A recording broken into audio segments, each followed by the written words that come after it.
네, 안녕하세요. 농구 좋아하는 럿볼입니다. 오늘 들려드릴 이야기도 꽤 흥미로운데요.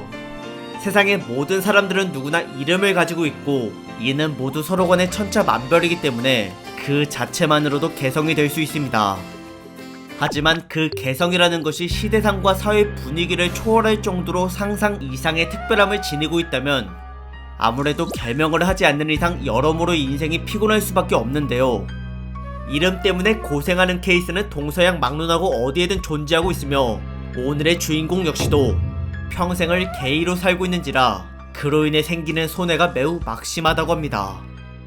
참고로 동양권에서는 가문을 상징하는 성씨가 가장 먼저 쓰이고 그 다음에 이름이 나오지만 반대로 서양에서는 가문의 성씨가 라스트 네임으로 이름 뒤편에 배치되어 있습니다.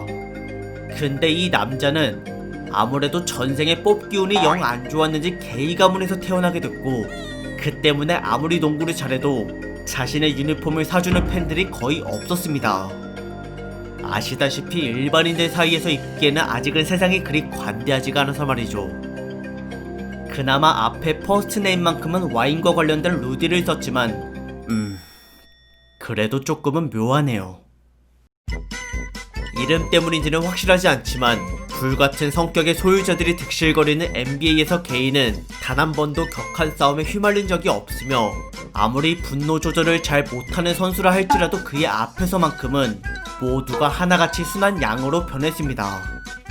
그리고 한때 NBA에서는 가장 흥미로운 남자로 소개되기도 했었는데 그렇다면 대체 그의 본질과 매력은 무엇이고 커리어는 어떤 스토리를 지니고 있는지 지금부터 한번 파헤쳐 보도록 하겠습니다.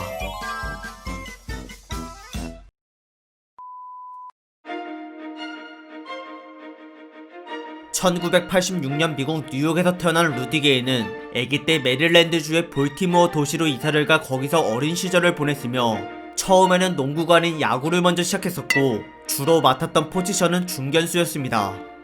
그리고 항상 또래들보다 키와 덩치가 컸기에 나중에는 피지컬을 중요시 여기는 미식축구에도 관심을 가졌는데요. 하지만 워낙 전투적인 스포츠다 보니 부모 입장에서 부상에 대한 걱정을 안 할래야 안 할 수가 없었고 이에 어머니는 차라리 농구를 하라고 당부하였습니다. 5남매를 키우는 중이었던 그녀는 평소 자식들이 나쁜 길로 빠져들지 않도록 매우 엄격하게 훈육을 해왔었는데 그래서 게이는 아무런 대꾸 없이 어머니의 말을 따랐으며 이때 당시 그의 나이는 초등학교 5학년 10살이었습니다. 이후에는 성장기를 거쳐 중3 때 183cm였던 키가 고1 때 193cm로 급성장하였고 신입생임에도 불구하고 벌써부터 농구부 주전을 맡았던 게이는 1년 뒤 키가 또 198cm까지 자람과 동시에 완전한 에이스로 거듭나게 되었습니다. 이처럼 성장세가 상당했던 그는 4학년 졸업반 때 기어코 2m 3cm를 찍고야 말았는데요. 게다가 운동 능력마저도 워낙 클래스가 남달랐기 때문에 평균 21.2득점과 더불어 리바운드 9.2개와 블락 3.7개를 기록해냈으며 이에 결국에는 미국 내 전체 고등학생들 중 5등으로 평가를 받았습니다. 또한 최고의 유망주들끼리 겨루는 각종 이벤트 대회로부터 초대가 들어왔고 뿐만 아니라 7개의 명문대학들에게 입학 제의를 받기도 하였습니다. 근데 당시에는 대학교를 굳이 안 가고도 NBA 진출이 가능했기에 그와 레벨이 비슷한 동년배 고졸 선수들은 다들 2004 NBA 드래프트로 몰려갔는데요. 하지만 게이는 이들과 다른 길을 선택하였고 코네티컷 대학교에 들어가 좀 더 자신의 기량을 갈고 닦았습니다. 그 결과 1학년 때 선발로 발탁되어 평균 11.8득점을 기록하였고 더불어 3점 성공률은 필드골과 똑같이 무려 46%였으며 이를 토대로 명망 높은 대학들이 모여있는 자신의 지역구에서 올해의 신인왕으로 뽑히게 되었습니다. 그리고 다음 해에는 팀 내에서 가장 높은 평균 15.2득점으로 지역구 정규 시즌 우승까지 달성하였는데 곧이어 열린 전체대학 토너먼트에서는 8강의 성적을 이루어냈으며 이후 그는 2006 NBA 드래프트로 뛰어들었고 거기서 전체 60명 중 8번째로 휴스턴 로켓츠의 지명을 받게 되었습니다. 허나 며칠 뒤 그는 트레이드를 당하면서 멤피스 그리즐리스 팀으로 보내졌는데요. 그러자 게이는 자신이 8번째로 밀려난 것도 모자라 교환용 카드로까지도 쓰였다는 사실에 크게 분노하였고 이내 모두를 후회하게 만들겠다는 각오를 다지며 06-07 루키 시즌을 시작하였습니다.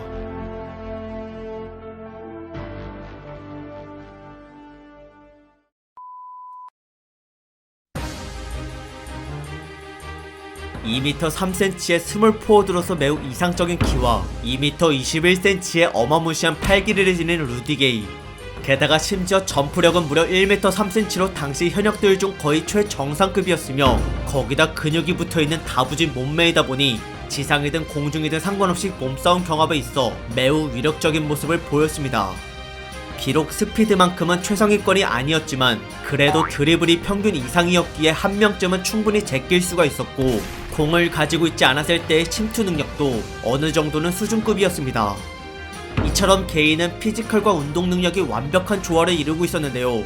그런데 하물며 근거리뿐만 아니라 미들슛과 3점을 비롯한 장거리 슈팅마저도 제법 뛰어났고 그렇게 공격에서 뭐 하나 부족함 없이 다재다능했던 그는 개막하고 나서의 첫 이달의 신인왕에 뽑히게 되었습니다. 또한 시즌이 끝나고 난 뒤에는 가장 우수한 6명의 루키를 뽑는 자리에도 이름을 올렸는데 다만 팀 성적이 전체 30개 구단들 중 꼴찌여서 주목을 그리 받지는 못했지만 그러나 다음 시즌 게이는 동기들 사이에서 그 어떤 누구보다도 가장 뛰어난 선수로 급부상하였습니다. 1년차에 10.8에 불과했던 그의 평균 득점은 놀랍게도 20.1로 거의 2배가 뛰었고 이는 팀 내에서 가장 높은 수치였으며 그로 인해 게이는 멤피스를 이끌 차세대 프랜차이즈 스타로 호평받았습니다. 그리고 무엇보다 가장 돋보였던 점은 바로 1, 2점 차이로 승부가 갈리는 경기 종료 직전 상황에서의 해결사 능력이었는데요. 강심장을 품고 있던 그는 버저비터 샷으로 팀을 위기에서 수어 차례 구해냈으며 이 같은 활약 덕분에 멤피스는 승률이 점점 호전되는 양상을 띄었습니다. 그리고 구단 임원진들 역시도 밑바닥 순위권에서 벗어나고자 리빌딩에 박차를 가하고 있었기에 시간이 지날수록 팀에 젊고 유능한 자원들이 많아졌고 이에 힘입어 4년차에는 서부 10등까지 올라 앞으로 플레이오프에 대한 희망을 가질 수 있게 되었습니다. 그 와중에 게이는 한 경기에 41득점의 커리어 하이를 기록해봤을 정도로 훌륭하게 성장했으며 이에 걸맞게 멤피스는 그에게 현 시점에서 받을 수 있는 최대한의 금액으로 재계약을 체결해 주었습니다. 그러자 게이는 보란듯이 다음 시즌에 한층 더 레벨업을 해왔는데요. 개막하고 나서 10경기 동안 그는 필드골 51%와 더불어 무려 43%의 3점 성공률을 선보였고 이와 같이 수비수를 달고도 거리낌 없었던 매서운 득점력은 이후에도 계속 이어졌으며 덕분에 멤피스는 꼴찌였던 과거의 굴욕에서 벗어나 드디어 플레이오프 진입권에 발을 들이게 됐습니다. 하지만 그 순간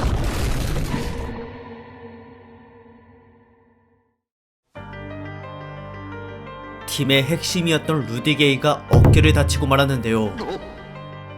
이는 수술을 해야 할 정도의 심각한 부상이었으며 게다가 하필 시즌도 아직 4분의 1가량이나 남아있었기 때문에 간신히 잡은 플레이오프 진출권을 놓칠 위기에 처하게 됐습니다. 그런데 신기하게도 멤피스는 오히려 게이가 빠진 상태에서 훨씬 더 나은 행보를 보였는데요. 그들은 끝끝내 서부 8위를 지켜내 플레이오프 무대를 밟았고 뿐만 아니라 우승후보라 불리던 서부 1등 세나토니오 스퍼스를 1라운드에서 4대2로 격파해버렸으며 심지어 그 다음 라운드에서도 오클라호마 시티 썬더와 7차전까지 혈투를 벌이는 예상 의외의 결과들이 펼쳐졌습니다. 비록 아쉽게도 그 경기는 패배로 끝나는 바람에 2라운드를 넘어서진 못했지만 그래도 거기까지 올라간 것만 해도 정말 대단한 성과였으며 특히나 게이 없이 해낸 것인지라 거의 기적에 가까웠습니다. 그러나 반대로 말하자면 이건 팀에 게이가 딱히 필요하지 않다는 걸 의미했는데요. 당시 멤피스는 그 어느 때보다도 공격의 흐름이 매우 활발했고 그만큼 팀원들 모두가 자신의 능력을 마음껏 발휘할 수 있었습니다.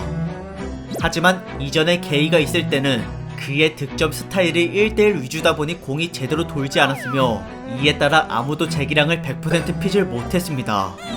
더군다나 게이는 훌륭한 피지컬과 운동 능력을 지니고도 겉보기와는 달리 충돌을 기피하는 편이어서 득점 방식이 주로 골밑이 아닌 장거리 슈팅에 치중해 있었고 그 와중에 수비수의 견제를 항상 달고 쐈기 때문에 기복이 심했습니다. 복귀하고 나서는 팀 내 득점 1위에 올랐지만 실상은 평균 19점밖에 내지 못한 출전 시간 대비 매우 비효율적인 선수에 불과했으며 또한 2년차에 평균 20득점을 반짝 달성해놓고 그 이후로는 4년 동안 계속 10점대를 벗어나지 못했기에 이제는 팬들의 기대 심리가 별로 높지 않았습니다. 거기다 하필 이름이 게이라서 유니폼 판매량마저도 바닥을 기고 있었는데 아무래도 일반인들에게 오해의 소지를 불러일으킬 만한 그런 단어인지라 길거리에서 입고 다니기엔 무리가 있었으며, 설사 장소를 농구장으로만 한정한다 해도 사람들로부터 말끝마다 게이라 불릴 게 뻔했기 때문에 정말 진지하게 대결 중에서의 트래시 토킹까지 감수할 수 있는 그런 농구 팬이 아니라면 조용히 소장하는 것 말고는 그의 유니폼을 구매할 이유가 전혀 없었습니다. 이처럼 한 팀을 대표하는 선수임에도 불구하고 워낙 인기가 없다 보니 실제로 뉴욕의 오프라인 매장에서는 아예 판매를 하지 않았던 적도 있었는데요. 물론 게이 본인도 이 같은 심각성을 인지하고 있었기에 자기는 유니폼에 통상적으로 쓰이는 라스트 네임 대신 퍼스트 네임을 쓰고 싶다 요청했지만 NBA 사무국으로부터 승인을 받지 못했는지 계속 게이로만 만들어졌습니다. 그래도 불행 중 다행인 점은 팬들에게만 인기가 없을 뿐이지 이적 시장에서만큼은 트레이드 루머가 끊이지 않을 정도로 매우 핫한 영입 대상이었다는 것이며 모두가 게이를 꼬시기 위해 온갖 노력들을 기울였습니다. 하지만 게이는 이미 처음부터 몸과 마음을 멤피스에게 바쳤기 때문에 그 어디로도 떠나고 싶지가 않았는데요. 허나 실력 대비 연봉이 너무 비싼지라 구단은 다른 유능한 선수들의 재계약 비용을 확보하기 위해 게이를 내보내기로 결정하였고, 그렇게 그는 냉정한 비즈니스 아래 12-13 시즌 도중 토론토 랩터스로 트레이드 되었습니다. 그런데 여기는 금전적인 리스크와 상관없이 게이를 무척이나 환대해줬으며 나중에는 차기 에이스 더마 드로잔이란 선수와 함께 그를 공동 주장으로 임명하기까지 하였습니다. 이에 게이는 그 기대에 부응하고자 드로잔과 공격 기회를 사이좋게 나눠갖고 승리에 전념하였는데요. 그런데 둘 다 똑같이 공을 쥐고 있어야만 위력이 발휘되는 스타일이라 서로 간의 궁합이 별로 좋지 않을 거라는 우려 섞인 목소리가 들려왔고, 하물며 아직 올스타조차도 올라가 보지 못한 그런 애매한 급들이었기 때문에 과연 이 조합이 정말 잘 될지는 아무도 확신할 수가 없었습니다. 아니나 다를까, 새로운 시즌이 시작되자마자 토론토는 주구장창 점프슛만 난사하는 두 주장들 때문에 팀 전체의 공격 흐름이 망가졌으며, 더군다나 게이는 슈팅 성공률이 38%밖에 되지 않았을 정도로 완전히 슬럼프에 빠져 있었습니다. 그래서 구단은 시즌의 4분의 1도 안 보낸 시점에서 황급히 게이를 세크라멘토 킹스로 트레이드 시켜버렸는데요. 그렇게 엉켜있던 실이 풀리자 거짓말같이 게이는 필드골이 10%나 상승하였고, 토론토 역시도 승률이 매우 좋아져 6년 만에 플레이오프 무대를 밟을 수 있게 되었습니다. 세크라멘토 킹스에서 빠르게 적응을 마친 게이는 새로운 시즌이 시작되자마자 엄청난 퍼포먼스를 보였는데, 개막 두 번째 경기에서 그는 혼자서 무려 40득점을 꽂아넣고 9점차 승리까지 거두어냈으며, 게다가 나중에는 2년차 이후 7년 만에 처음으로 평균 20점을 넘어 21.1득점을 기록해내기도 하였습니다. 이는 당시 현역 스몰 포워드 중에서 최고의 슈퍼스타 르브론 제임스 다음으로 가장 높았던 수치였고, 그만큼 게이는 피지컬과 운동 능력뿐만 아니라 돌파력과 넓은 범위의 슈팅력까지 골고루 갖춘 리그의 몇 안되는 올라운드 플레이어였기 때문에 그를 노리는 구단들은 여전히 꽤나 많았습니다. 다만 수비가 조금 아쉽고 점프슛에 대한 기복과 부상 빈도가 심했기에 어느 정도는 계륵 취급을 받고 있었으며, 그래서 그런지 더더욱 누구보다도 트레이드 루머에 자주 시달렸습니다. 물론 정신적으로는 스트레스이긴 하지만 그래도 자신을 원하는 팀이 많다는 거니까 상황이 그리 나쁘지만은 않았는데요. 하지만 갑자기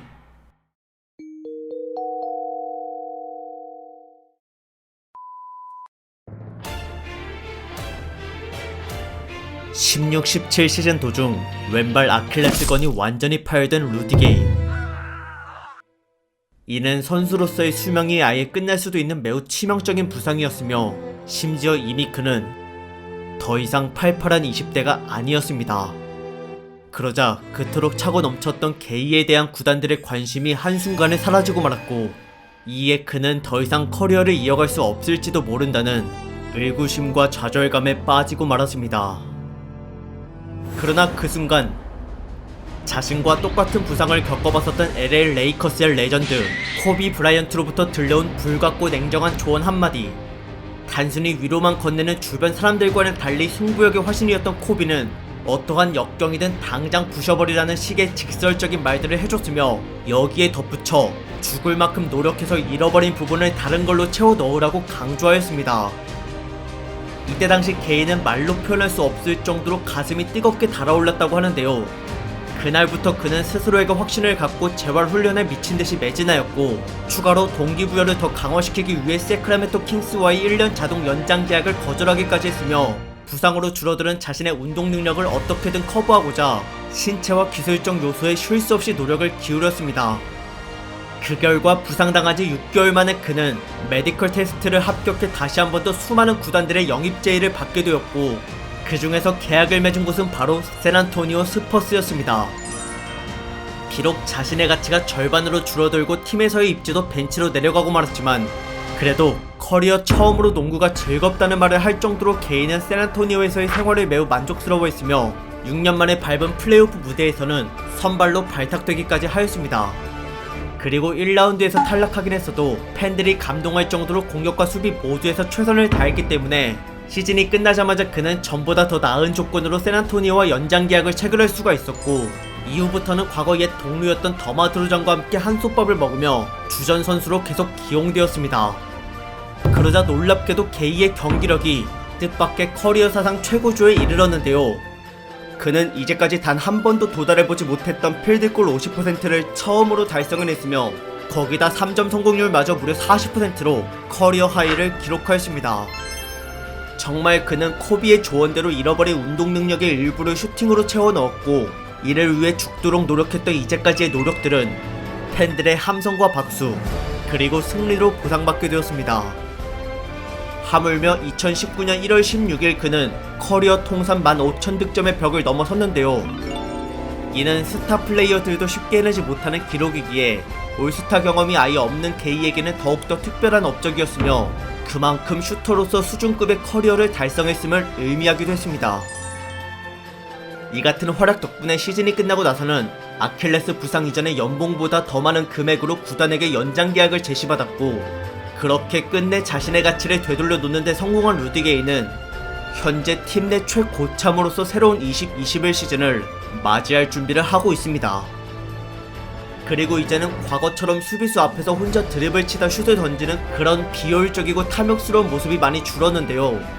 대신에 빈 공간에 찾아 들어가 패스 받고 슛을 쏘는 식의 득점 방식이 늘어났으며, 이와 같이 항상 조력자의 마인드로 공수 모두에서 굳은 일을 하며 경기를 뛰고 있습니다. 앞으로 선수 인생이 얼마나 남았는지, 그리고 언제까지 샌안토니오와 함께할 수 있을지에 대해서는 아무도 알 수가 없지만, 그래도 오랫동안 지켜봐왔던 제 개인적인 팬심으로는 게이가 최소 3년 정도는 더 뛰어줬으면 하는 바람이고, 또한 적어도 은퇴하는 그날만큼은 유니폼 1일 판매량이 커리어 하이를 찍었으면 좋겠습니다. 그리고 오해하실까봐 확실하게 말씀드리는 건데, 이름과 달리 그는 태생부터 이성애자이고 현재는 유부남으로서 아내와 함께 딸을 키우고 있습니다.